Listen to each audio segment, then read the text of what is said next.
wa kujiandaa. Ndio. Na mpaka sasa hivi tumeshafanya maandalizi ya kutosha na kesho tutafanya maandalizi ya mwisho kabla ya mechi ya Jumatano. Mpaka hivi sasa mmekosa mchezo na Simba ambao mlipaswa kucheza siku ya Jumapili. Hali ya wachezaji ipoje? Ni kama walikuwa wanatamani sana Simba, walikuwa wanawahitaji wacheze nao. Morali imeshuka kiasi gani? Kwa sababu naamini kama wangepata matokeo kwenye mechi ya Simba, hivyo morali ingekuwa juu kwa kabili Young Africans nao pia. Sisi siku zote huwa tuna morali, ingelishi tunacheza na nani. Kwa hiyo morali ipo kama kawaida na kuna kitu ambacho kimepungua. Ndio. Na wachezaji wako katika uwanja wa mazoezi wanajiandaa ili tuweze kufanya vizuri katika mechi ya Jumatano.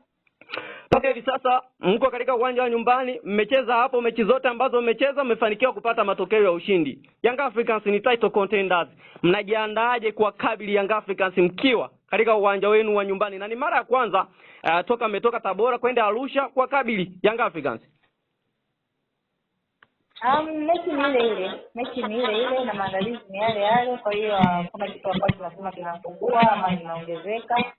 Na Yanga ni timu ambayo tumeshakutana naye. Kwa hiyo sisi katika msimu kuifunga sio story, yani kwa sababu tayari tushawafunga.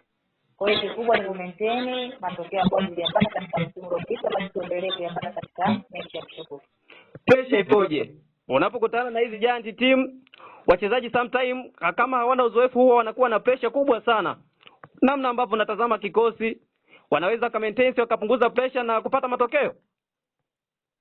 Hii sio timu ya championship my dear. Hii ni timu ya ligi kuu. Ndio. Kwa hiyo timu ya ligi kuu ilikuwa inafunisha na mchezo wenyewe. Kwa hiyo ni tofauti na timu ya championship.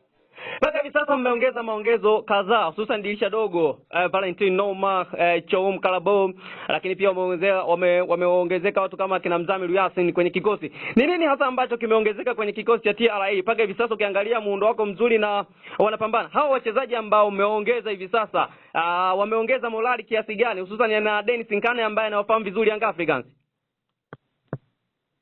Nafikiri kila kitu kinajulikana kwa maana tangia usajili wa dirisha dogo timu imekuwa imeimarika na tumekuwa na matokeo mazuri. Kwa hiyo naamini kila kitu kiko vizuri na kuna kitu kikubwa sana kimeongezeka kwenye timu.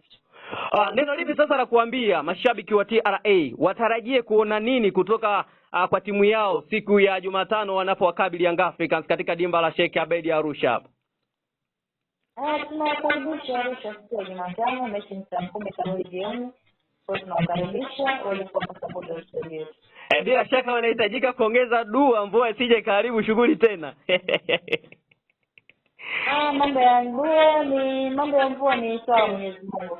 Kama binadamu hatuwezi tukazuia mvua. Kwa